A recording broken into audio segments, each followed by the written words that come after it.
What's up, gamers? Happy Monday and welcome back to another Disney Dreamlight Valley video. I recently did a survey for the game, and in that they asked questions about some of the new features they may be working on and what I would like to see come to the valley.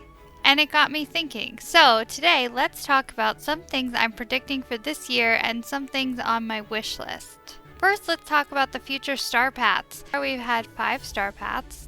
The themes for those were Pixar, Villains, Festive, Centennial, and Disney Parks. So what's next? Based on the list that they gave, I think our next star path is going to be either Disney Cruise themed or vacation themed, which would be perfect because the next content update in star path should be in the early summer. Could you imagine how cute either one of those would be? Some cruise-themed outfits, maybe some cabanas or pools, fun stuff for the beach, luggage. I mean, the possibilities are endless with those. I would also really love to see a princess-themed star path as well, with some classic Disney princess things. I'm also going to predict that our fall-time star path this year is going to be Nightmare Before Christmas themed. I can't explain why I have such a strong feeling that that's what it's going to be, but that's what I think it's going to be, and I would absolutely love that. I really think that we also need a Haunted Mansion house skin during that time too.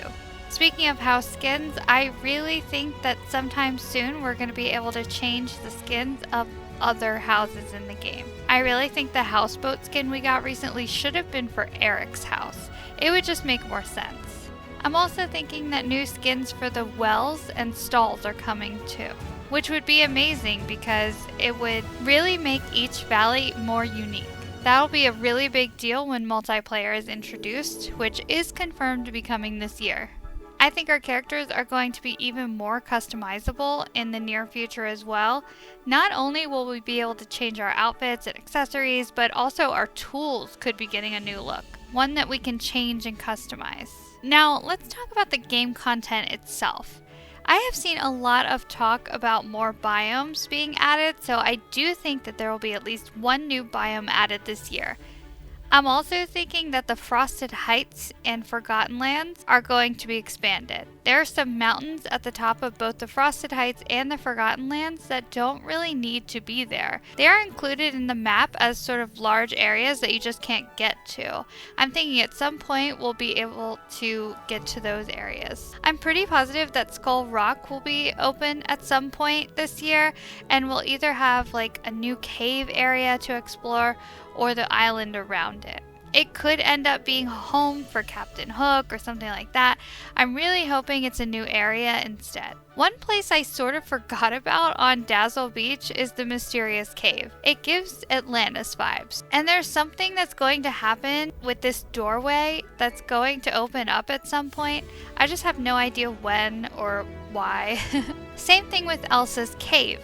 It's weird that she lives in this cave, first of all. I mean, I guess it makes sense based on the second movie, but I feel like Anna and Kristoff's house looks more like an ice castle, and I feel like Elsa should live in that, but I digress. In her cave, there's this altar type thing I almost forgot about, and it looks like a doorway that's going to open up too. Maybe even at the same time as the one in the Mysterious Cave. I'm also wondering if these have any connection to the mines. There are so many parts of the mines that look like doorways that are going to eventually open up. Where do you think they'll lead?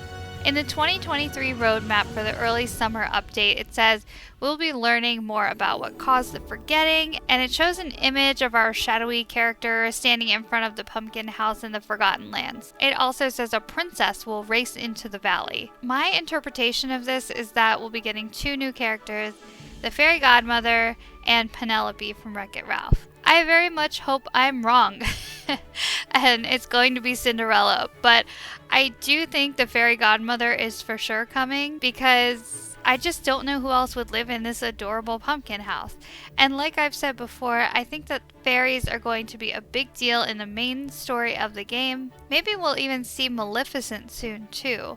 The Forgotten Lands are so obviously a Maleficent-inspired area of the map. The black and purple, the ravens, the green fire.